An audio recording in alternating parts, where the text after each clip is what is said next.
Science એટલે વિદ્યાર્થીઓ આજના જમાનાની અંદર ફક્ત આવશ્યક નહીં પરંતુ અનિવાર્ય પણ છે. એમાં પણ છે રોજની રોજ અપડેટ થતી ઓપરેટિંગ સિસ્ટમ. તમારા અભ્યાસક્રમની અંદર જે વાત કરી છે લિનક્સની, એ લિનક્સમાં ઘણા બધા વિદ્યાર્થીઓને હજુ પણ પરીક્ષાની અંતિમ ક્ષણ આવી છે ત્યારે પણ થોડા ઘણા કંઈક પ્રોબ્લેમ ચોક્કસ હશે. તો એ પ્રોબ્લેમને સોલ્વ કરવા માટે આજે આપણી સાથે સ્ટુડિયોમાં ઉપસ્થિત છે શ્રી અમિતભાઈ શાહ, જે અમારી શાળાનું કમ્પ્યુટર કહી શકાય. અને વિદ્યાર્થી મિત્રો, કમ્પ્યુટર સાયન્સની અંદર માસ્ટર થવું છે તો એક વાત યાદ રાખજો, think like a man of action and act like a man of thoughts.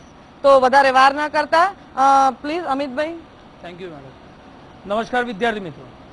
ખાસ કરીને 12th ની અંદર જે સેકન્ડ સેક્શન, જે ચેપ્ટર નંબર 8 થી 14, જે લિનક્સ બેઝડ, ઓપન ઓફિસ અને શેલ સ્ક્રિપ્ટ, જેમાં જ્યારે પણ કોઈ પણ પ્રકારનો ક્વેશ્ચન પૂછાય છે ત્યારે વિદ્યાર્થીઓ અમુક ક્વેશ્ચન્સની અંદર કન્ફ્યુઝ થઈ જાય છે. એને ધ્યાનમાં રાખીને મેં આજે એક એવું પ્રશ્નપત્ર રેડી કર્યું છે કે જ્યાં હું કોઈ પણ પ્રશ્ન બોલીશ એનો જવાબ તો હું સાથે કહીશ, પણ એની આજુબાજુ એને રિલેટેડ જેટલા પણ વાક્યો છે અને જે પ્રકારના પણ પ્રશ્નો પૂછાઈ શકે એની પણ મારે તમારી સાથે ખાસ ચર્ચા કરવી છે. તો વિદ્યાર્થી મિત્રો, જ્યાં તમને એવું ક્યાંક લાગે તો ખાસ અને નોટ ડાઉન કરજો.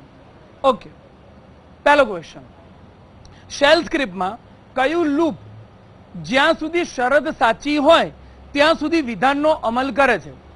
વિદ્યાર્થી મિત્રો, જ્યાં સુધી શરત સાચી હોય ત્યાં સુધી, એટલે કે વાઇલ લૂપ. એને જ રિલેટેડ બીજો એક ક્વેશ્ચન આવો પૂછાઈ શકે કે શેલ સ્ક્રિપ્ટમાં જ્યાં સુધી શરત ખોટી હોય, જો શરત સાચી હોય ત્યાં સુધી વિધાનનો અમલ કરવો હોય તો વાઇલ લૂપ, પણ જ્યાં સુધી શરત ખોટી હોય ત્યાં સુધી વિધાનનો અમલ કરવો હોય તો અનટિલ લૂપ. એટલે આ ક્વેશ્ચન પણ ધ્યાનમાં રાખજો. સેકન્ડ ક્વેશ્ચન, શેલ સ્ક્રિપ્ટમાં શબ્દની લંબાઈ 0 કે તેથી વધુ છે કે નહીં તે ચકાસવા કયા શાબ્દિક પરીક્ષણનો ઉપયોગ કરવામાં આવે છે? હવે વિદ્યાર્થી મિત્રો, શાબ્દિક પરીક્ષણ, પહેલા તો હું આ પ્રશ્નનો જવાબ આપી દઉં કે શબ્દની લંબાઈ 0 કે તેથી વધુ છે કે નહીં તે ચકાસવા માટે -n સ્પેસ સ્ટ્રિંગ. હવે એને રિલેટેડ કુલ 5 શાબ્દિક પરીક્ષણ છે. વિદ્યાર્થી મિત્રો, શાબ્દિક શબ્દને ઇંગ્લિશમાં સ્ટ્રિંગ કહેવાય અને પરીક્ષણને ઇંગ્લિશમાં એક્સપ્રેશન કહેવાય. સ્ટ્રિંગ એક્સપ્રેશન કુલ 5. પહેલું, શાબ્દિક માહિતીની સરખામણી કરવી હોય તો ઇક્વલ્સ ટુ, એક આવો ક્વેશ્ચન પૂછાઈ શકે. શાબ્દિક માહિતીની સરખામણી ન કરવી હોય તો ઉદ્ગાર ચિહ્ન ઇક્વલ્સ ટુ.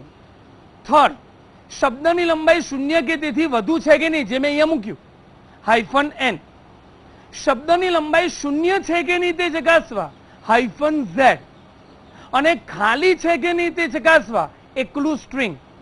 બોર્ડમાં પણ પહેલા એક ક્વેશ્ચન પૂછાઈ ગયો છે કે કુલ શાબ્દિક પરીક્ષણ કેટલા છે, તો કુલ 5 છે, ધ્યાનમાં રાખજો. નેક્સ્ટ ક્વેશ્ચન, શેલ સ્ક્રિપ્ટમાં સૂચનાઓનો વારંવાર અમલ કરવાની સુવિધાને શું કહેવાય? સૂચનાઓનો વારંવાર અમલ કરવાની સુવિધાને લૂપિંગ કહેવાય.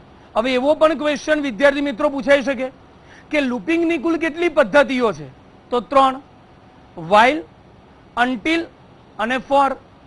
મેં વાઇલ અને અનટિલ તો ઉપરના ક્વેશ્ચનમાં તમને કહી દીધું. હવે આવ્યું ફોર લૂપ. તો એટલું યાદ રાખો કે કિંમતોને યાદી સ્વરૂપે દર્શાવવા માટે નીચેનામાંથી કયા લૂપનો ઉપયોગ થાય, તો કિંમતોને યાદી સ્વરૂપે દર્શાવવા ફોર લૂપ. એટલે 3 ક્વેશ્ચન્સ ઓટોમેટિકલી નીકળી ગયા. વિદ્યાર્થી મિત્રો, વિદ્યાર્થી ત્યારે જ સફળ થાય કમ્પ્યુટર વિષયમાં કે કોઈ પણ વાક્ય તમે ટેક્સ્ટબુકમાંથી વાંચો છો તો એ વાક્યને રિલેટેડ કેટલા ક્વેશ્ચન્સ નીકળે છે એ તમારા મગજમાં તરત જ ક્લિક થઈ જવી જોઈએ. અને જો એ તમને ચકાસતા આવડી જાય તો તમે 100 માંથી 95+ આરામથી આગળ વધી શકો છો. એટલે આ છે, ધ્યાનમાં રાખજો. નેક્સ્ટ, શેલ સ્ક્રિપ્ટમાં તાર્કિક પ્રક્રિયકો કયા છે? તાર્કિક પ્રક્રિયકો કયા છે તો કુલ 3, એન્ડ, ઓર અને નોટ. એન્ડ માટે -a, ઓર માટે -o અને નોટ માટે ઉદ્ગાર ચિહ્ન. પણ એવું પૂછાય કે લોજિકલ ઓપરેટર્સ કેટલા છે તો લખીને આવો 3. કયા કયા તો બોલ્યો હું, એન્ડ, ઓર અને નોટ. બીજો એક ક્વેશ્ચન પણ આવો પૂછી શકાય કે એને રિલેટેડ કે ભાઈ એન્ડ માટે કયું તો -a, ઓર માટે કયું તો -o, નોટ માટે કયું તો ઉદ્ગાર ચિહ્ન. ચાલો, ક્લિયર. નેક્સ્ટ, કેસ રચનામાં કયો અક્ષર અન્યથા એટલે કે ડિફોલ્ટ કેસ રજૂ કરે છે? યસ, કેસની અંદર ડિફોલ્ટ વાક્ય રજૂ કરવા, અન્યથા એસ્ટેરિસ્ક, એસ્ટેરિસ્ક નું ચિહ્ન. હવે એને રિલેટેડ બીજો એક ક્વેશ્ચન, અનપેક્ષિત કિંમત દર્શાવવા, તો પણ એસ્ટેરિસ્ક. હવે જુઓ વિદ્યાર્થી, આ જ પ્રશ્નમાં શબ્દો 3, જવાબ એક જ. શબ્દો 3, પ્રશ્નો 3 રીતે પૂછાય, માંથી કોઈ એક રીતે પૂછાય, પણ 3 પ્રકારના પ્રશ્નો મગજમાં હોવા જોઈએ. અન્યથા પૂછાય. મેં લાસ્ટ લેક્ચરમાં, લાસ્ટ એપિસોડમાં મેં તમને કીધેલું કે કેચ અપ ધ વર્ડ્સ, શબ્દોને પકડો. અન્યથા પૂછાય, અનપેક્ષિત પૂછાય, ડિફોલ્ટ પૂછાય, એસ્ટેરિસ્ક. આગળ વધીએ. શેલ સ્ક્રિપ્ટમાં કોમેન્ટ આપવા માટે કયા ચિહ્નનો ઉપયોગ કરવામાં આવે છે? કોમેન્ટ. વિદ્યાર્થી મિત્રો, શેલ સ્ક્રિપ્ટમાં કોમેન્ટ આપવી હોય તો હેશનું ચિહ્ન. હવે એવી જ રીતે યાદ કરો HTML અને જાવાસ્ક્રિપ્ટ, એનો પણ ક્વેશ્ચન પૂછાઈ શકાય કે HTML ની અંદર કોમેન્ટ આપવી હોય તો લેસ ધેન, ઉદ્ગાર ચિહ્ન, બે ડેશ અને કોણીય બ્રેકેટ પૂરો. આ HTML ની કમેન્ટ. એક ક્વેશ્ચન આવો પણ પૂછાઈ શકાય કે જાવાસ્ક્રિપ્ટમાં એક લીટીની કમેન્ટ આપવી હોય. હવે એક લાઈનની કમેન્ટ આપવી હોય તો // અને એવી જ રીતે ત્રીજો ક્વેશ્ચન, જાવાસ્ક્રિપ્ટમાં એક કરતા વધારે લાઈનની કમેન્ટ આપવી હોય તો સ્લેશ, એસ્ટેરિસ્ક, એસ્ટેરિસ્ક, સ્લેશ. એટલે કુલ જુઓ વિદ્યાર્થી મિત્રો, આમાં એક જ પ્રશ્ન ઉપરથી, એક જ વાક્ય ઉપરથી કેટલા પ્રશ્નો કાઢ્યા? એક તો HTML ની કમેન્ટ, જાવાસ્ક્રિપ્ટની 2 કમેન્ટના 2 ક્વેશ્ચન્સ અને શેલ સ્ક્રિપ્ટનો એક આ. એટલે કુલ 4 ક્વેશ્ચન્સ મેં એક જ વાક્યમાંથી તમને કીધા. એટલે આવું ખાસ ધ્યાનમાં રાખવાનું છે. આગળ વધીએ. નેક્સ્ટ, શેલ સ્ક્રિપ્ટમાં ગાણિતિક સમીકરણનો ઉકેલ મેળવવા માટે કયા આદેશનો ઉપયોગ કરવામાં આવે છે? ગાણિતિક સમીકરણ EXPR કમાન્ડ. હવે અહીંયા એક પ્રશ્ન યાદ રાખજો કે અહીંયા ગાણિતિક સમીકરણમાં ગાણિતિક પ્રક્રિયા કઈ પદ્ધતિથી થાય? તો ધોરણ 10 થી તમે ભણતા આવ્યા છો, ભાગુ સભા.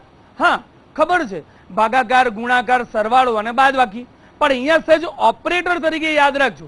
ભાગાકાર માટે સ્લેશ, સહેજ અહીંયા હું તમને નોટ ડાઉન કરાવીશ.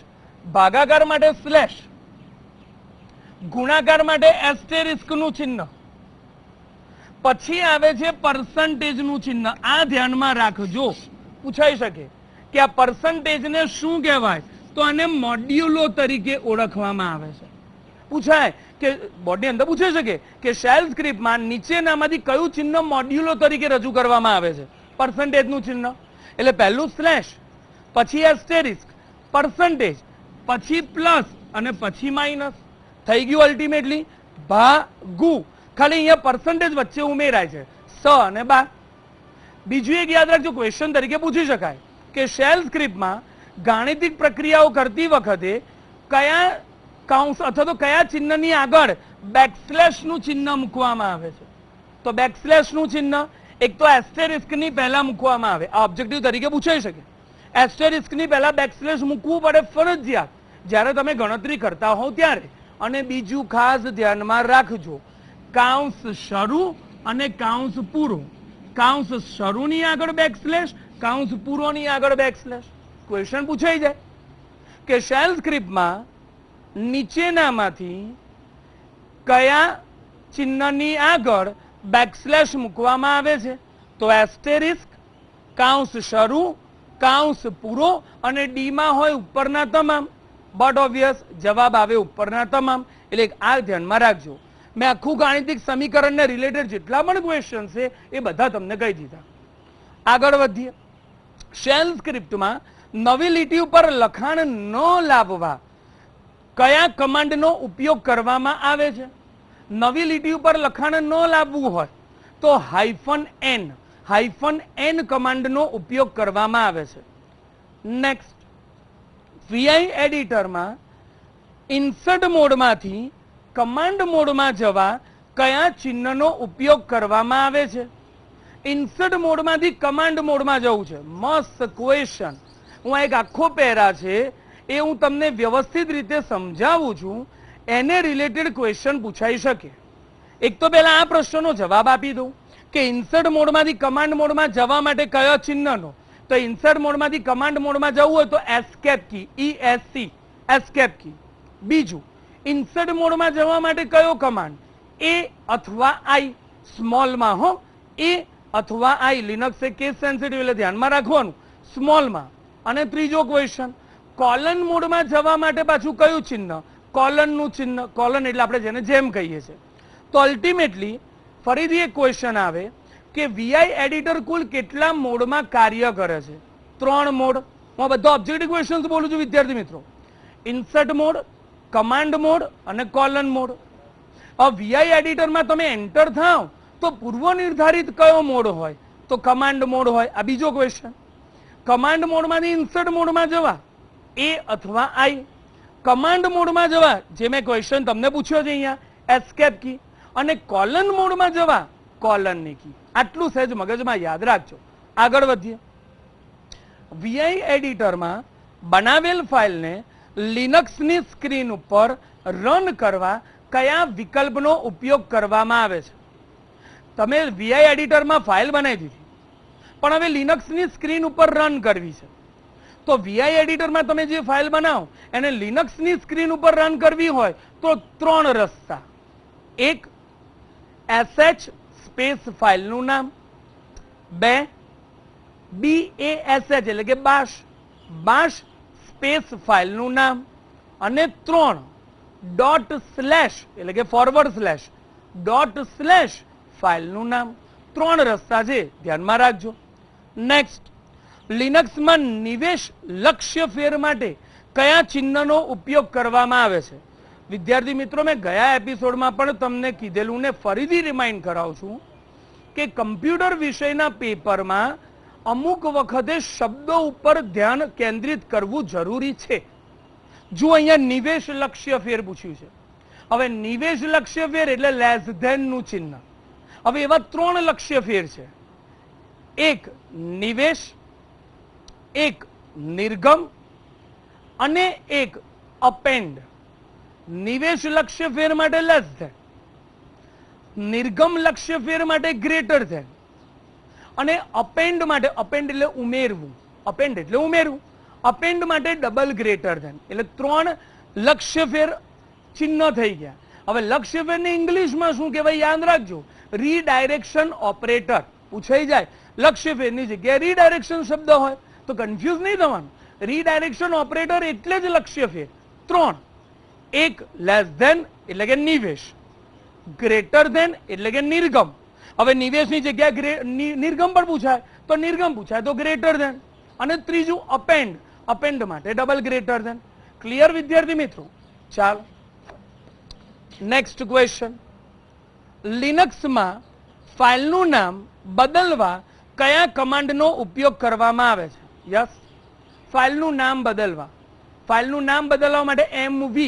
હવે ખરેખર mv કમાન્ડના 2 ઉપયોગ. એમાંનું એક વાક્ય મેં અહીંયા લખ્યું, બીજું હું પૂછું છું અથવા તો બોલું છું. એવું પૂછાય કે લિનક્સની અંદર ફાઇલનું સ્થાનાંતર કરવા. સ્થાનાંતર એટલે મૂવ કરવું. ફાઇલનું સ્થાનાંતર કરવા માટે કયો કમાન્ડ? તો mv જ આવે. જો હવે એક વાક્યનું હું કેવી રીતે પૂછી શકું? કાં તો હું આવી રીતે પૂછી શકું, અને આવી રીતે કાં તો પૂછાય કે લિનક્સમાં mv કમાન્ડનો ઉપયોગ જણાવો, તો 2 આવે. એક ફાઇલનું નામ બદલવા અને બીજું ફાઇલનું સ્થાનાંતર કરવા. એટલે આ સહેજ ધ્યાનમાં રાખજો. નેક્સ્ટ, સંબંધિત સરનામાની શરૂઆત શેનાથી થાય છે? સંબંધિત સરનામાની શરૂઆત ./ હવે સંપૂર્ણ સરનામાની શરૂઆત પૂછાય તો એકલું સ્લેશ, અને સંબંધિત પૂછાય તો ./ સાથે બીજા 2 વાક્યો કહી દઉં જે પૂછાવાય.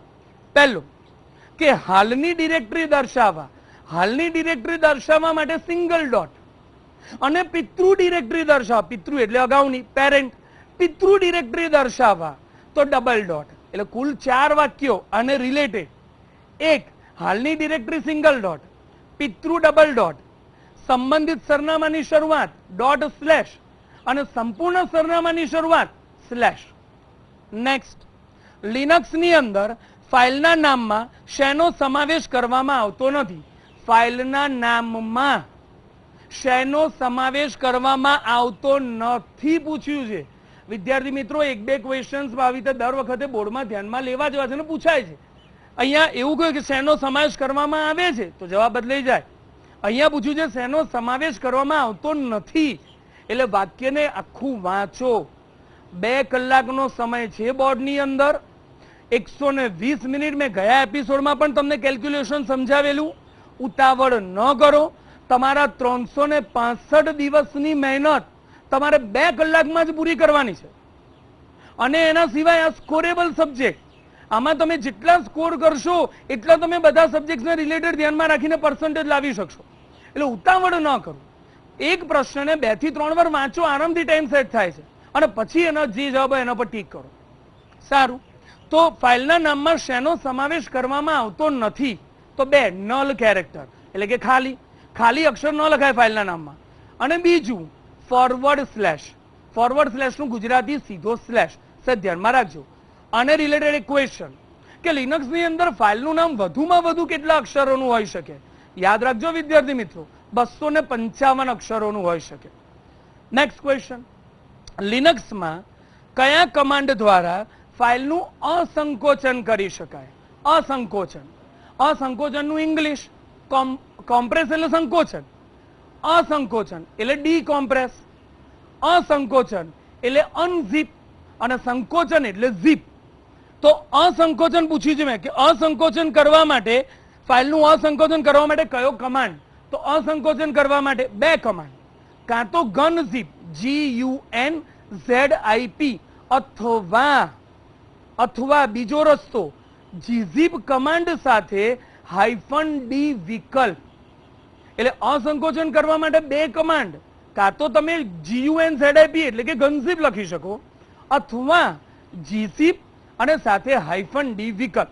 પણ સામે એવું પૂછાય કે લિનક્સની અંદર ફાઇલને સંકોચન કરવા માટે કયો કમાન્ડ? તો વિદ્યાર્થી મિત્રો, સંકોચન કરવા માટે એક જ કમાન્ડ gzip itself. પણ અસંકોચન પૂછાય તો 2, GunZip અથવા gzip જોડે -d. આ ધ્યાનમાં રાખજો. નેક્સ્ટ, લિનક્સની અંદર સોર્ટ આદેશ કઈ પદ્ધતિ પ્રમાણે ક્રમ અનુસાર લાઈનોને ગોઠવે છે? લિનક્સની અંદર સોર્ટ કમાન્ડનો ઉપયોગ કરીએ તો કઈ પદ્ધતિ પ્રમાણે એ આપણને સોર્ટિંગ કરીને આપે? યાદ રાખજો, ASCII પદ્ધતિ, ASCII. હું બોર્ડ ઉપર સહેજ લખું છું, ASCII. ASCII નું full form American standard code four, ફરીથી વિદ્યાર્થી મિત્રો, American standard code four information interchange. જો જવાબ તો ASCII જ આવ્યો, પણ સાથે મેં તમને આનું ફૂલ ફોર્મ પણ કહી દીધું. એટલે ફૂલ ફોર્મ પણ પૂછાઈ શકાય ASCII નું, American standard code four information interchange. એટલે કઈ પદ્ધતિ પ્રમાણે ગોઠવે છે? તો ASCII પદ્ધતિ. હવે ASCII પદ્ધતિમાં સૌથી પહેલું પ્રાધાન્ય કોને આપે? તો સ્પેસને. બીજું કોને? તો નંબરને. ત્રીજું કોને? અપર લેટર, અપર એટલે કેપિટલ. અને ચોથું કોને? સ્મોલ, સ્મોલ એટલે લોઅર લેટર. એટલે ASCII પદ્ધતિ પ્રમાણે સોર્ટિંગ કરો લિનક્સમાં તો એ કઈ પદ્ધતિ પ્રમાણે?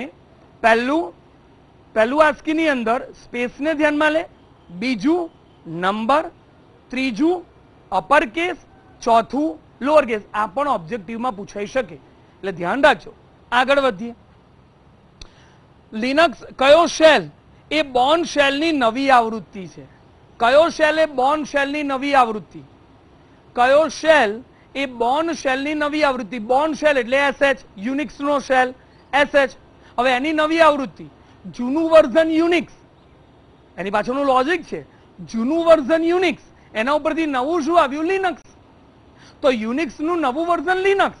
તો બટ ઓબ્વિયસ, બોર્નની નવી આવૃત્તિ કઈ? લિનક્સનું જે શેલ હોય એ બાશ શેલ. તો જો આને રિલેટેડ એક ક્વેશ્ચન કે લિનક્સનો પૂર્વ નિર્ધારિત શેલ કયો છે? But obvious bash shell. બીજો એક ક્વેશ્ચન આ જ રીતે કે લિનક્સ એ કયા શેલ ઉપર કામ કરે છે? Bash shell. એવું જ વાક્ય રચના જો હું બદલી નાખું છું, લિનક્સનો પ્રમાણભૂત શેલ કયો? જવાબ એક જ, બાશ શેલ. વિદ્યાર્થી મિત્રો જોયું, વાક્યો 3, જવાબ દરેકમાં એકનો એક જ આવ્યો. એટલે આ વાક્ય રચના સમજવા જેવી છે. આગળ વધીએ. લિનક્સની અંદર તારીખનું સ્વરૂપ દર્શાવવા MMDDYY કયા વિકલ્પનો ઉપયોગ કરવામાં આવે છે? તારીખનું સ્વરૂપ બદલવા. અને ફોર્મેટ આપી દીધું છે MMDDYY. MMDDYY પ્રમાણે તારીખનું સ્વરૂપ બદલવું હોય તો કમાન્ડ ડેટ, DATE સ્મોલમાં હો, ડેટ સ્પેસ પ્લસ ડબલ કોટમાં પરસેન્ટેજ કેપિટલ ડી. તારીખનું સ્વરૂપ બદલવું હોય ને તો પરસેન્ટેજમાં કેપિટલ ડી. હવે એવું પૂછાઈ જાય કે આ જ વાક્ય પણ અહીંયા તારીખની જગ્યાએ સમયનું સ્વરૂપ, અહીંયા તારીખ લખ્યું છે એની જગ્યાએ સમયનું સ્વરૂપ તો કેપિટલ ટી. જો વિદ્યાર્થી મિત્રો, તારીખનું સ્વરૂપ પૂછાય તો કેપિટલ ડી, સમયનું સ્વરૂપ પૂછાય તો કેપિટલ ટી. ધ્યાનમાં રાખજો. નેક્સ્ટ ક્વેશ્ચન, લિનક્સની અંદર એલએસ સ્પેસ એચ ચોરસ કૌંસમાં ઉદ્ગાર ચિહ્ન XYZ ચોરસ કૌંસ પૂરો એસ્ટેરિસ્ક નું ચિહ્ન નો અર્થ શું થાય? હવે સમજો આ વાક્યને. એલએસ એટલે યાદી લાવી, લિસ્ટ. તો અહીંયા એવી યાદી આવશે, એવી ફાઇલ કે ડિરેક્ટરીની યાદી આવશે જેના નામનો પહેલો અક્ષર એચ હોય, બીજો અક્ષર ઉદ્ગાર ચિહ્ન છે, જુઓ અહીંયા બીજો અક્ષર. આનો અર્થ એવો થયો કે એક્સ વાય અને ઝેડ અક્ષરો સિવાયનો કોઈ એક અક્ષર. જો આ ઉદ્ગાર ચિહ્ન ના હોત ને તો અર્થ એવો થયો કે એક્સ વાય ઝેડ માંથી કોઈ એક, પણ ઉદ્ગાર ચિહ્ન એટલે ના સિવાયનો, એક્સ વાય ઝેડ સિવાયનો કોઈ એક અક્ષર અને પછી એસ્ટેરિસ્ક. એસ્ટેરિસ્ક એટલે ગમે તેટલા અક્ષરો. એટલે આનો અર્થ એવો થયો આ વાક્યનો કે પહેલો અક્ષર એચ હોય, બીજો અક્ષર એક્સ વાય ઝેડ સિવાયનો ગમે તે હોય તો ચાલે અને બાકીના અક્ષરો ગમે તેટલા હોય તો ચાલે. આ વાક્યનો અર્થ આવો થયો, ધ્યાનમાં રાખજો. નેક્સ્ટ ક્વેશ્ચન, લિનક્સની અંદર સંતાડેલ ફાઇલની યાદી દર્શાવવા એલએસ કમાન્ડની સાથે કયા વિકલ્પનો ઉપયોગ થાય છે? વિદ્યાર્થી મિત્રો, સંતાડેલ ફાઇલ એલએસ કમાન્ડ સાથે કયો વિકલ્પ? હાઇફન સ્મોલ એ, અને સ્મોલ એ નું ફૂલ ફોર્મ ઓલ, એટલે બધી ફાઇલ બતાવે સંતાડેલી ફાઇલ સાથે. બીજો એક ક્વેશ્ચન કે સંતાડેલી ફાઇલ બનાવવી હોય તો કયું ચિહ્ન? ડોટનું ચિહ્ન, ડોટ પૂર્ણ વિરામ. જે પણ ફાઇલનું નામ લખો એની આગળ ડોટ મૂકી દેવાનું, તો સમજી લેવાનું કે એ ફાઇલ તમારી હિડન ફાઇલ થઈ ગઈ. અને હિડન ફાઇલ એટલે શું? સંતાડેલી ફાઇલ. તો એની યાદી લાવી હોય તો એલએસ સાથે હાઇફન સ્મોલ એ, ધ્યાનમાં રાખજો. નેક્સ્ટ વિદ્યાર્થી મિત્રો, કેલ્સીમાં સેલની માહિતી દૂર કરવા ડિલીટ કી પ્રેસ કરતા કયા નામ વાળું ડાયલોગ બોક્સ જોવા મળે છે? યસ, બે મસ્ત ક્વેશ્ચન. પહેલું આ કે ડિલીટ કી પ્રેસ કરો તો કયું dialog box? Delete content. Delete content ની શોર્ટકટ કી ડિલીટ કી. અને બીજો ક્વેશ્ચન કહી દઉં કે ડિલીટ સેલ ની શોર્ટકટ કી કઈ? Control minus. કંટ્રોલ સાથે માઇનસ ની કી પ્રેસ કરો ને એટલે ડિલીટ સેલ નું ડાયલોગ બોક્સ ખુલે, અને ડિલીટ કન્ટેન્ટ નું ડાયલોગ બોક્સ ખોલવું ને તો ડિલીટ કી. એટલે મેં એવું પૂછ્યું અહીંયા કે ડિલીટ કી પ્રેસ કરતા કયું ડાયલોગ બોક્સ? તો ડિલીટ કન્ટેન્ટ. ધ્યાનમાં રાખજો. નેક્સ્ટ, કેલ્સીમાં વિધેયમાં આવેલી કિંમતોને છૂટી પાડવા માટે કઈ નિશાનીનો ઉપયોગ કરવામાં આવે છે? કોઈ પણ કિંમતોને છૂટી પાડવી હોય તો સેમીકોલન. કેલ્સીમાં હો, પણ એની સામે આ કેલ્સીની જગ્યાએ ખાલી એક્સેલ શબ્દ આવી જાય. કેલ્સી એપ્લિકેશન વિન્ડોમાં સેમીકોલન, પણ એક્સેલ ની અંદર કયું? અલ્પવિરામ. જો ક્વેશ્ચન આનો આ, પણ કેલ્સીની જગ્યાએ એક્સેલ પૂછાઈ જાય તો કન્ફ્યુઝ નહીં થવાનું. એક્સેલમાં અલ્પવિરામ તો કેલ્સીમાં કયું? સેમીકોલન. ધ્યાનમાં રાખજો. નેક્સ્ટ, બેઝમાં ક્વેરીનું પરિણામ જોવા માટે કયા વિકલ્પનો ઉપયોગ કરવામાં આવે છે? આને રિલેટેડ ક્વેશ્ચન. પહેલા તો આનો જ જવાબ કહીશ કે ક્વેરીનું પરિણામ જોવું હોય તો કયો વિકલ્પ? Run query. પણ એવું પૂછાય કે ક્વેરીનું પરિણામ ક્યાં જોવા મળે છે? તો ક્યાં જોવા મળે છે? તો ડેટા શીટ વ્યૂમાં. ધ્યાનમાં રાખજો. નેક્સ્ટ, કેલ્સીની અંદર ફ્રીક્વન્સી ફંક્શન કઈ કેટેગરીમાં આવેલ છે? Frequency function category array. ભાઈ યાદ રાખજો વિદ્યાર્થી મિત્રો કે કેલ્સીમાં ફંક્શન્સની કુલ કેટલી કેટેગરી? 11 કેટેગરી. એમાં ફ્રીક્વન્સી ફંક્શન કઈ કેટેગરીમાં? તો ફ્રીક્વન્સી ફંક્શન એરે કેટેગરીમાં. એ જ રીતે વી લુકઅપ ફંક્શન કઈ કેટેગરીમાં પૂછાય? વી લુકઅપ ફંક્શન કઈ કેટેગરીમાં પૂછાય? તો સ્પ્રેડશીટ. એટલે ફ્રીક્વન્સી ફંક્શન એરે કેટેગરી અને V lookup function spreadsheet category. Next question, form વિઝાર્ડના કયા ચરણમાં ફોર્મની સ્ટાઇલ બદલી શકાય છે?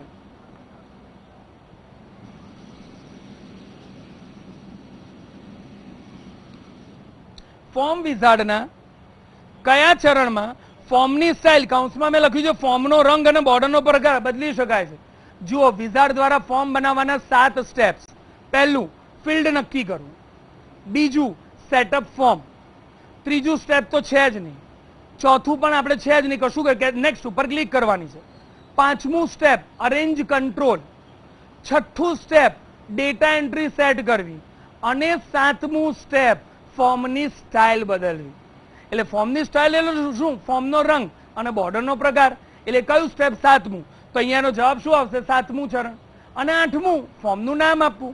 મેં સાથે 7 સ્ટેપ્સ તમને કહી દીધા. એને રિલેટેડ કોઈ પણ ક્વેશ્ચન પૂછે તમને આવડી જાય. નેક્સ્ટ, રાઇટરમાં બનાવેલ ફાઇલનો ઓટોમેટિક સંગ્રહ કરવા માટે કયા વિકલ્પનો ઉપયોગ કરવામાં આવે છે? રાઇટરની અંદર તમારે ઓટોમેટિક ફાઇલને સેવ કરવી હોય તો કયો વિકલ્પ? Yes, menu tools, command options, menu tools, command options, એમાં લોડ સ્લેશ સેવ એટલે કે લોડ એન્ડ સેવ, એમાં જનરલ, અને એમાં save auto recovery. Again tools, options, load and save, general અને સેવ ઓટો રિકવરી. આ તો એનો જવાબ થઈ ગયો. એવો ક્વેશ્ચન પણ બોર્ડમાં પૂછાઈ શકે કે રાઇટરની અંદર પૂર્વ નિશ્ચિત કેટલી મિનિટ પછી ફાઇલ ઓટોમેટિક સેવ થાય? તો ધ્યાનમાં રાખજો વિદ્યાર્થી મિત્રો, 30 મિનિટ પછી. 30 મિનિટ પછી આપણે ઓટોમેટિકલી ફાઇલને સેવ કરી શકીએ. નેક્સ્ટ ક્વેશ્ચન, ડ્રો પ્રોગ્રામમાં તૈયાર કરેલ ચિત્રને વર્તુળાકારમાં ફેરવવા માટે કયા આઇકનનો ઉપયોગ કરવામાં આવે છે? વર્તુળાકારમાં ફેરવવું તો ઇફેક્ટ, ઇફેક્ટનું આઇકન. એ છે આ ખાસ ધ્યાનમાં રાખજો, ઇફેક્ટનું આઇકન. હવે એવું પૂછાય કે મૂળભૂત આકારો લાવવા કયા વિકલ્પનો ઉપયોગ થાય? તો બેઝિક શેપ્સ. એક આ ધ્યાનમાં રાખજો. નેક્સ્ટ, ઇમ્પ્રેસમાં નવી સ્લાઇડ ઉમેરવા કયું મેનુ? વિદ્યાર્થી મિત્રો, નવી સ્લાઇડ ઉમેરવી હોય તો ઇન્સર્ટ મેનુ, અને સ્લાઇડ શો જોવો હોય તો કયું મેનુ? Slide show menu. નવી સ્લાઇડ ઉમેરવા તો ઇન્સર્ટ મેનુ, સ્લાઇડ શો જોવા માટે કયું મેનુ? Slide show. એમાં કમાન્ડ કયો? એ પણ સ્લાઇડ શો. શોર્ટકટ કી કઈ? એવું પૂછાય કે સ્લાઇડ શો મેનુની શોર્ટકટ કી અથવા તો સ્લાઇડ શો ની shortcut key F5. Next question, ઇમ્પ્રેસમાં એક સ્લાઇડ પછી બીજી સ્લાઇડ કેવી રીતે આવશે તે નક્કી કરવા કયા વિકલ્પનો ઉપયોગ થાય? એક સ્લાઇડ પછી બીજી સ્લાઇડ. વિદ્યાર્થી મિત્રો, સ્લાઇડ ટ્રાન્ઝિશન. એમાં એક ક્વેશ્ચન આ ધ્યાનમાં રાખજો કે નો ટ્રાન્ઝિશન સાથે કેટલી અસરો આપી શકાય? 56. 56 types of effects you can give there. Next question, કયું ડેસ્કટોપ એન્વાયરમેન્ટ વિન્ડોઝ એક્સપી ને મળતું આવે છે? વિન્ડોઝ એક્સપી જેવું લિનક્સમાં કયું ડેસ્કટોપ? Genome, GNOME, genome.